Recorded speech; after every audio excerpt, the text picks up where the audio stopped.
வணக்கம் நண்பர்களே.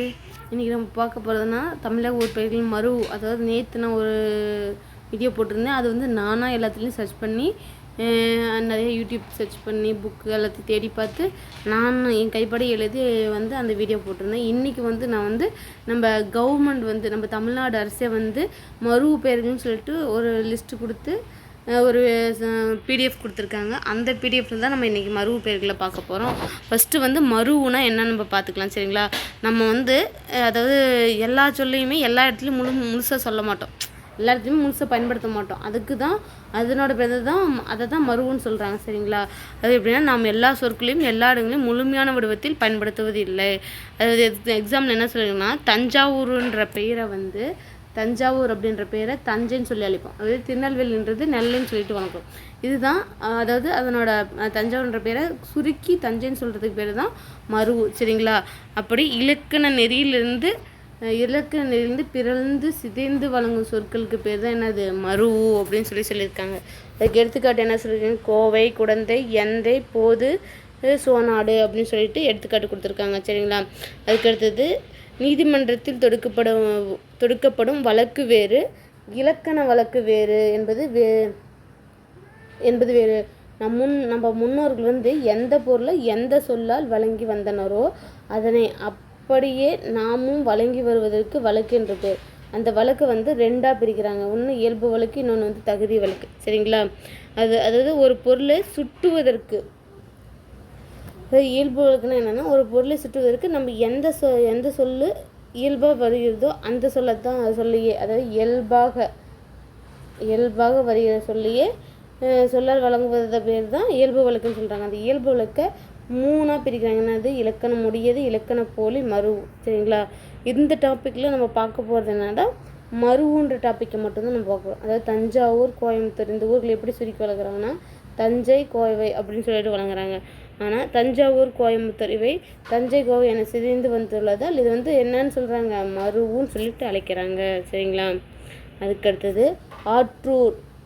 இப்போ வந்து எக்ஸ்ப்ளனேஷன் பண்ணாங்க. அதாவது என்ன சொல்லியிருக்காங்க இதில் என்னென்னா, நம்ம எல்லா இடத்துலையும் எல்லா சொல்லியும் ஒரே மாதிரி சொல்ல மாட்டோம், அது சுருக்கி சொல்லுவோம். அதை தான் சுருக்கி பயன்படுத்துவோம். அதுக்கு எடுத்துக்காட்டு என்னன்னா, தஞ்சாவூர்ன்றது தஞ்சையும், திருநெல்வேலி நெல்லைன்னு சொல்லி அழைக்கிறாங்க.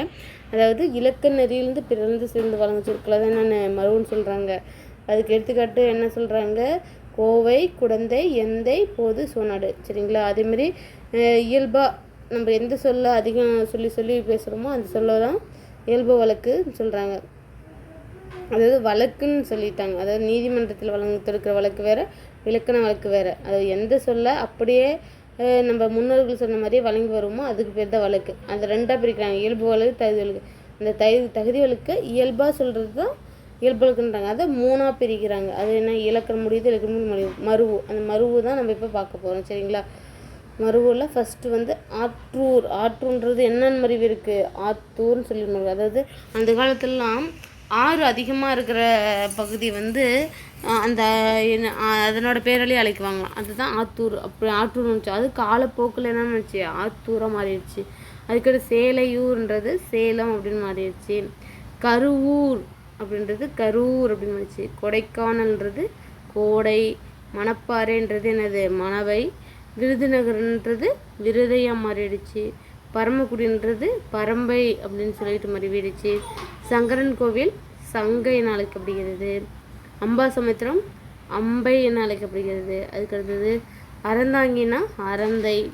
அலங்காநல்லூர் அப்படின்னா அலங்கை. சிங்களாந்தபுரம் அப்படின்னா சிங்கை. சிங்காநல்லூர்னாலும் சிங்கை. மயிலாடுதுறைனது மயூரம் அப்படின்னு சொல்லிட்டு அடிக்கிறாங்க. சேந்தமங்கலம் என்பது சேந்தேனும், சோழிங்கநல்லூர் என்பது சோழிங்கர்னும், திருவண்ணாமலை என்றது அருணைனும் அழைக்கிறாங்க. கருந்தட்டை குடினா கரந்தை. கரிவலம் வந்த நல்லூர்னா என்னது, கருவை அப்படின்னு சொல்லிட்டு அழைக்கிறாங்க. அதுக்கடுத்து ராமநாதபுரம்னா முகவை. நாகர்கோவில் என்பது நாஞ்சினும், மயிலாடுதுறை மாயூரம். இதுக்கு முன்னாடி பார்த்தோம். மயிலாடுதுறைனா என்னது, மயூரம் அல்லது மாயூரம். சரிங்களா? திருத்தணினா தணிகை. வேதாரண்யம்னா வேதை அல்லது திருமறைக்காடுன்னு வரும். சரிங்களா? திருச்செந்தூர் வந்து செந்தூர், திருச்சி அளவாய் அளவாய் அப்படின்னுலாம் அழைக்கிறாங்க. தருமபுரியை தகடூர்னு சொல்லிட்டு இதுக்கு முன்னாடி இருந்திருக்கு. உசிலம்பட்டி உசிலை. அதுக்கடுத்து காஞ்சிபுரம் என்பது காஞ்சினும், பாளையங்கோட்டை என்பது பாலை எனவும், ஸ்ரீவைகுண்டம் என்பதை ஸ்ரீவை எனவும், ஸ்ரீவில்லிபுத்தூர் என்பதை ஸ்ரீவி என்றும், அருப்புக்கோட்டையை அறுவை என்றும், சிதம்பரம் என்பதை தில்லை எனவும், சேதுராயன் புத்தூரை சேராத்து அப்படின்னும், திருக்குறுகூர் அதாவது ஆழ்வார் திருநகரை வந்து குருகைன்னு சொல்லிட்டு அழைக்கிறாங்க. உறையூர் வந்து உரந்தை என்றும், திருவாரூர் வந்து ஆரூர் என்றும், மயிலாப்பூர் என்பதை மயிலை என்றும், வண்ணாரப்பேட்டை என்பது வண்ணை என்றும், பூவிருந்தவல்லி என்பதை பூந்தமல்லி என்றும், சைதாப்பேட்டை என்பதை சைதை எனவும், வானவன் மாதேவி என்பதை மானாம்பதி என்றும், மன்னார்குடி என்பது மண்ணை என்றும். அதாவது 3 சொல்லின்னு 2 சொல்லின்னு ரெண்டுமே வரும்.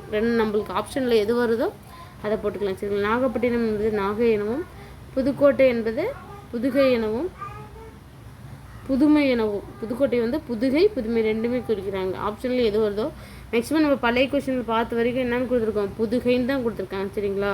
புதுச்சேரி என்பதை புதுவை எனவும், கும்பகோணம் என்பதை குடந்தை எனவும், திருச்சிராப்பள்ளியை திருச்சி எனவும், சோழநாடு என்பதை சோநாடு எனவும், நாகப்பட்டினம் என்பதை நாகை எனவும், உதகமண்டலன்றது என்னது ஊட்டி உதகை அப்படின்னு 2ஆமே சொல்லுவாங்க. சரிங்களா.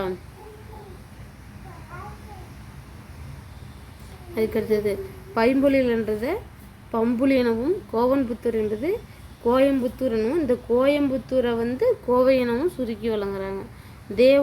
தேவக்கோட்டை வந்து தேவோட்டை எனவும், திருநெல்வேலியை நெல்லை எனவும், செங்கற்பட்டுவை வந்து செங்கை எனவும், தஞ்சை வந்து தஞ்சாவூர்னு, திருநென்றவூர் திண்ணனூர் அப்படின்னு அழைக்கப்படுறாங்க. அவ்வளோதான். இன்றைக்கி இதுதான் நம்மளோட கவர்மெண்ட் மெட்டீரியல். இவ்வளோ தான் கொடுத்துருக்காங்க. ஒரு 62 ஊர் பேர் தான் கொடுத்துருக்காங்க. சரிங்களா. இதுலேருந்து தான் நம்மளுக்கு நிறையாவும் கேட்டிருக்காங்க. சரிங்களா. இந்த பம்புலி, கோயம்புத்தூர், அதுக்கடுத்தது உதகமண்டலம், சோழநாடு, திருச்சிராப்பள்ளி, இந்த மாதிரி நிறையா நம்மளுக்கு இந்த கவர்மெண்ட் மெட்டீரியல் தான் நிறையா வந்திருக்கு. சரிங்களா. இன்றைக்கி இந்த வீடியோ இதோட முடிஞ்சிருச்சு. அடுத்த வீடியோவில் பார்ப்போம். ரொம்ப நன்றி ஃப்ரெண்ட்ஸ்.